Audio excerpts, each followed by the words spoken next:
Welcome to The Explainer. Today, we're jumping into a Grimm's fairy tale that you might not know, but trust me, you won't forget it.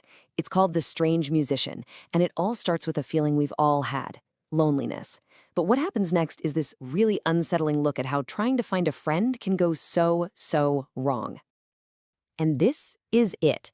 This one single thought is what kicks off the entire bizarre story. It's not some grand quest for a kingdom or a search for treasure. Nope. It's just a guy trying to break up the silence. Pretty relatable, right?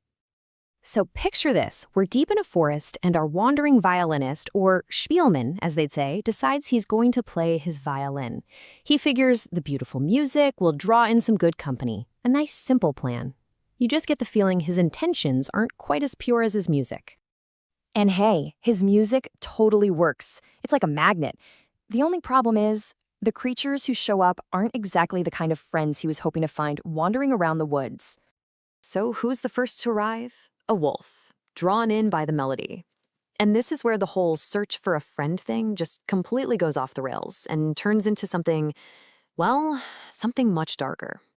The wolf is totally captivated and asks the musician if he can learn to play. The musician says, sure, but his lesson is actually just a really nasty trap. He leads the wolf to an old oak tree and tells him to put his paws in a crack, to practice his fingering, and then, bam, he slams a wedge in and traps the poor animal. And then he says this: wait here until I return. Just so casual. He doesn't just reject the wolf's friendship, he actually tortures him for a laugh and then just walks away. You'd think that would be enough, right? But no, our musician gets bored again, picks up his violin, and the whole vicious cycle starts all over. This time, he's got a fox and a hare as his next unsuspecting victims. And this is where you can really see his twisted creativity at work. This isn't just random meanness. It's thought out. For the fox, he ties him between two saplings, just leaving him hanging there. For the hare, it's some dizzying trick with a leash around a tree. Each lesson is basically a custom-designed form of torture. So let's just recap. In his big quest to find one single perfect friend, our musician has instead managed to create a trio of absolutely furious enemies who want nothing more than revenge. What a spectacular failure. And you just know this is all going to come back to bite him. Because while the musician was just casually walking away, his victims weren't just sitting around. Oh no, they were getting free and they were getting really angry. And here's where the tables start to turn, big time.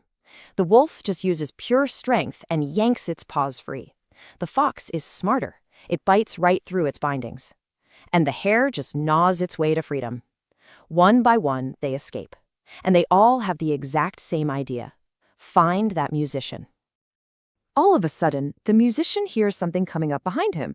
He turns around and sees the wolf, the fox, and the hare all united in their rage and charging right at him. The game has completely changed.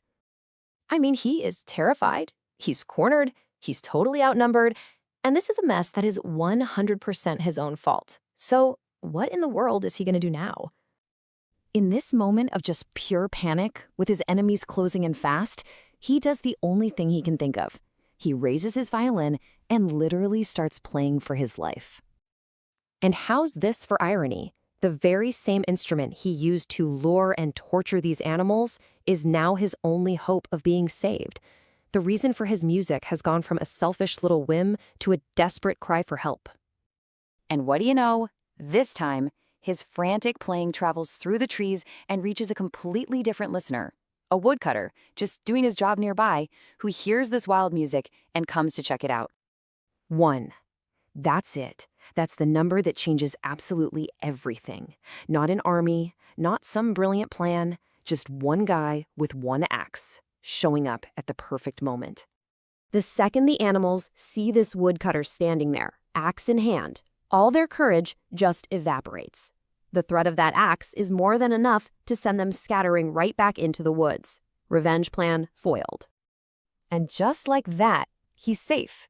The musician plays a grateful little tune for the woodcutter, this complete stranger who saved him. And then he just keeps on walking, alone again. Which leaves us with the big question at the end, right? He started this whole thing because he was lonely and wanted a friend. After all that cruelty, after nearly getting torn apart, he ends up exactly where he started, completely alone.